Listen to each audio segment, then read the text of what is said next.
Assalamualaikum warahmatullahi wabarakatuh. Ketemu lagi bersama saya, Risma Nur Hakim, di channel Millennial Citizenship. Dimanapun, kapanpun kalian berada, belajar pendidikan Pancasila dan kewarganegaraannya tetap di Millennial Citizenship. Pada kesempatan kali ini, saya tidak akan membahas materi pendidikan Pancasila dan kewarganegaraan. Konten kali ini yaitu konten yang baru, dan saya coba untuk konsisten terhadap konten ini. Konten ini adalah konten vlog pendidikan. Saya namakan Millennial Citizenship Vlog Pendidikan. Pada konten ini saya akan menampilkan aktivitas kegiatan-kegiatan saya seputar pendidikan. Tidak hanya dalam hal mengajar, tapi kegiatan-kegiatan lain yang berkaitan dengan pendidikan. Mulai dari kegiatan-kegiatan di dalam kelas, di luar kelas, kegiatan yang berkaitan dengan guru, kegiatan yang berkaitan dengan ekstrakurikuler, dan lain sebagainya. Kegiatan-kegiatan yang berkaitan dengan pendidikan. Untuk episode pertama dan beberapa episode awal dalam konten ini, saya akan menampilkan konten tentang guru penggerak. Mengapa demikian? Karena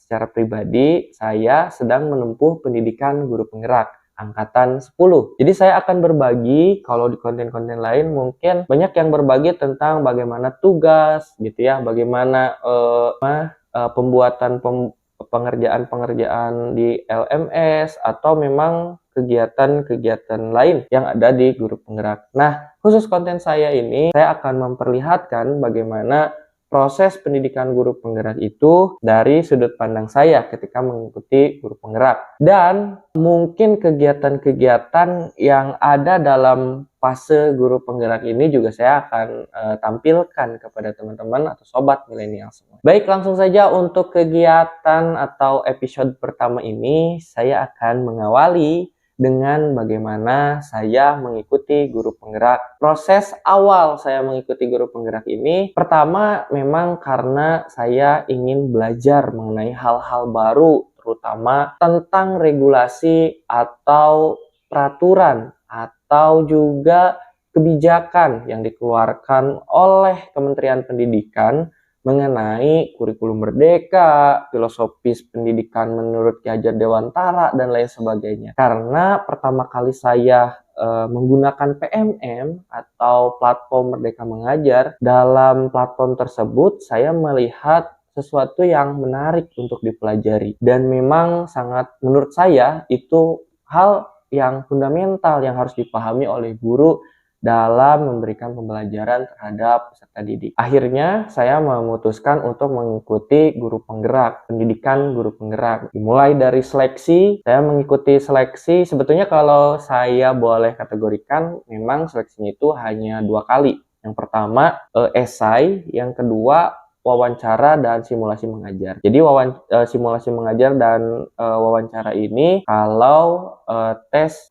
esainya lolos, nah otomatis langsung tes yang kedua ini gitu ya. Sebetulnya satu rangkaian tes simulasi mengajar dan wawancara, hanya harinya yang berbeda gitu ya, harinya yang berbeda begitu. Jadi nanti pengumumannya setelah 2 tes ini gitu, atau tes yang pertama diumumkan, kemudian tes yang kedua harus mengikuti dulu simulasi dan wawancara, baru tes baru pengumuman tesnya lolos atau tidak begitu.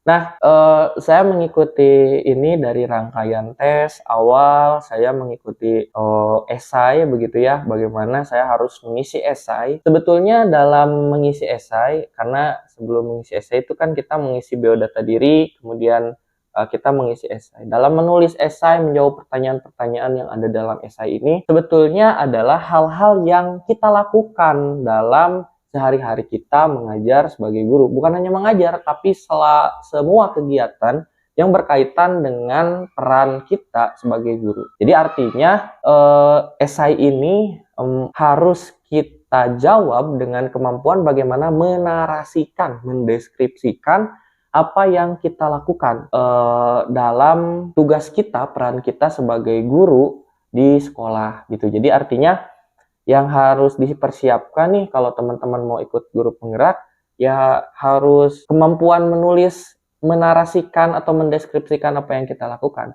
Karena memang pada dasarnya teman-teman yang ikut guru penggerak ini punya motivasi gitu ya, motivasinya selain ingin belajar juga punya semangat untuk melakukan perubahan di lingkungan pendidikan, di lingkungan satuan pendidikannya. Terlepas itu di lingkungan kelasnya, ingin mencari inovasi baru gitu, ingin mencari inspirasi baru, atau memang di lingkungan sekolahnya.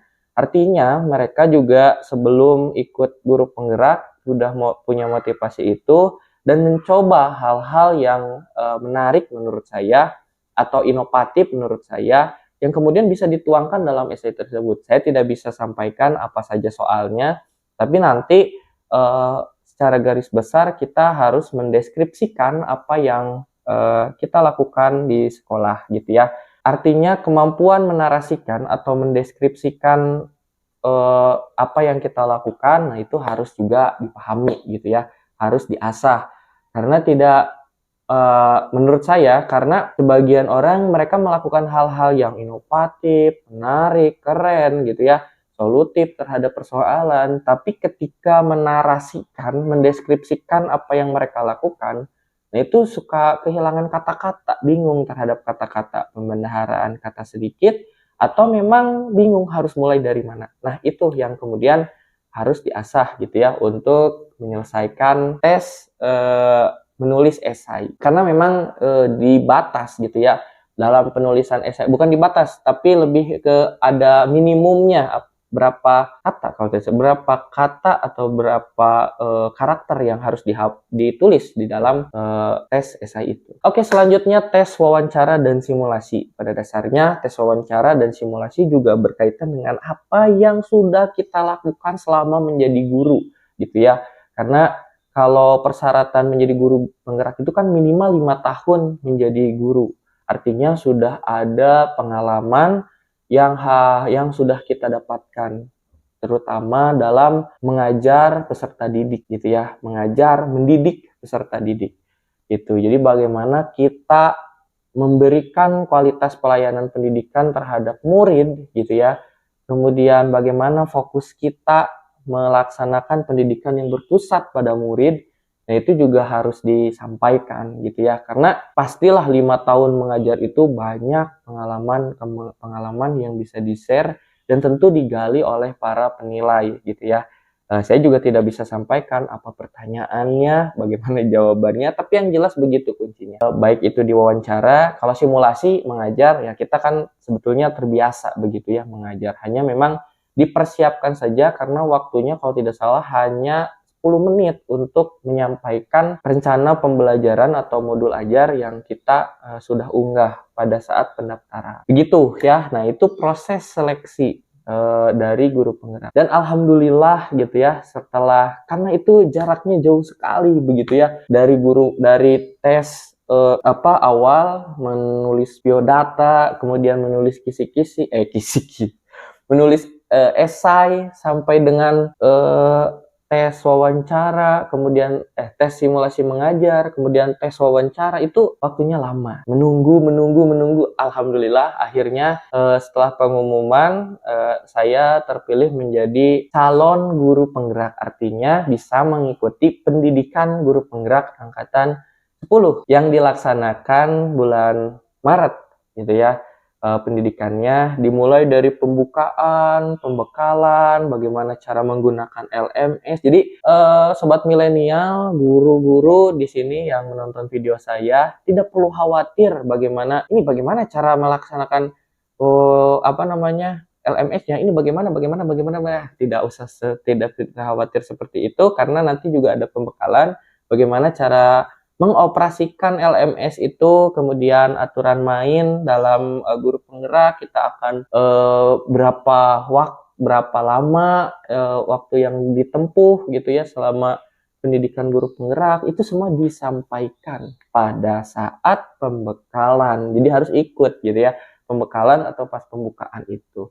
Nah, saya mengikuti pembekalan, kemudian LMS-nya saya explore begitu ya cara penggunaannya. Kemudian selain itu juga memang dalam hal ini ya kita harus benar-benar punya motivasi untuk belajar sendiri karena di modul itu kan ada yang istilahnya dilakukan dengan menonton video gitu, ada yang dengan membaca modul. Artinya kalau kita hanya menonton video tapi tidak ditonton dengan baik-baik, tidak diperhatikan dengan baik-baik, itu sayang sekali gitu materinya karena bagus-bagus. Kemudian kalau membaca modul ya itu juga harus dibaca modul-modulnya karena memang bagus-bagus materinya dan menarik gitu menurut saya.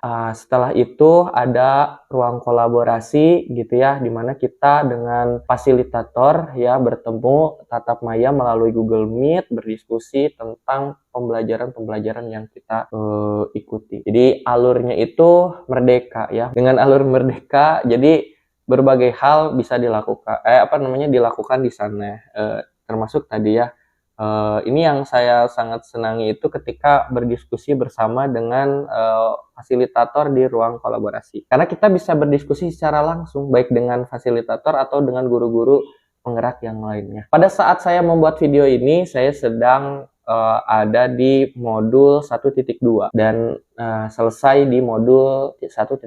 Artinya mungkin ada beberapa proses pendidikan yang belum saya tempuh dan nanti akan ditampilkan di video ini ya, seperti pendampingan individu dan kegiatan-kegiatan yang menurut saya seru lainnya ya, kegiatan seru lainnya. Nah, di sini di video selanjutnya saya akan menunjukkan tentang lokakarya ya. Jadi saya sudah tadi menempuh alur merdeka di modulnya, termasuk tadi yang saya senangi ketika berdiskusi langsung dengan fasilitator di ruang kolaborasi atau dengan instruktur di akhir gitu ya. Jadi pada video kali ini mungkin tidak akan banyak menampilkan cuplikan-cuplikan video ketika saya mengikuti program pendidikan guru penggerak. Tapi memang setelah ini, setelah episode 1 ini, saya akan menampilkan salah satu yang menurut saya juga menarik dan menginspirasi, yaitu lokakarya orientasi gitu ya. Karena di sini saya bertemu dengan para calon guru penggerak, ibu, bapak guru hebat yang memotivasi saya ya, memberikan energi positif kepada saya untuk semangat terus mengikuti pendidikan guru penggerak. Selain itu juga saya bertemu langsung dengan para pengajar praktik yang luar biasa, hebat-hebat, semangat-semangat ya. Memberikan inspirasi-inspirasi ya, memberikan motivasi-motivasi pada kami calon guru penggerak. Gitu. Jadi mungkin nanti ya di episode 2 saya akan tampilkan itu, saya akan ceritakan bagaimana keseruan gitu ya mengikuti guru penggerak. Jadi tadi seperti di awal, kalau misalnya di video-video lain, di channel-channel lain mungkin membahas tentang modul, membahas tentang tugas-tugas ya, karena memang tidak terlepas kalau pendidikan guru penggerak ini dari tugas-tugasnya. Tapi kalau di sini saya akan menceritakan keseruan bagaimana proses pendidikan guru penggerak angkatan 10. Mudah-mudahan video ini memberikan inspirasi kepada ibu bapak guru hebat atau kepada para peserta didik yang menonton ya, mengikuti video ini, atau peserta didik atau murid-murid juga boleh gitu ya nonton video ini, sangat diperbolehkan gitu ya menonton video ini untuk mungkin suatu saat para peserta didik, murid-murid, siswa-siswa ini punya cita-cita menjadi guru. Oke, itu saja untuk vlog pada kesempatan kali ini. Ini banyak cerita, tapi cuplikan videonya sedikit, tapi nggak apa-apa lah ya. Ini kan baru awal, jadi perkenalan.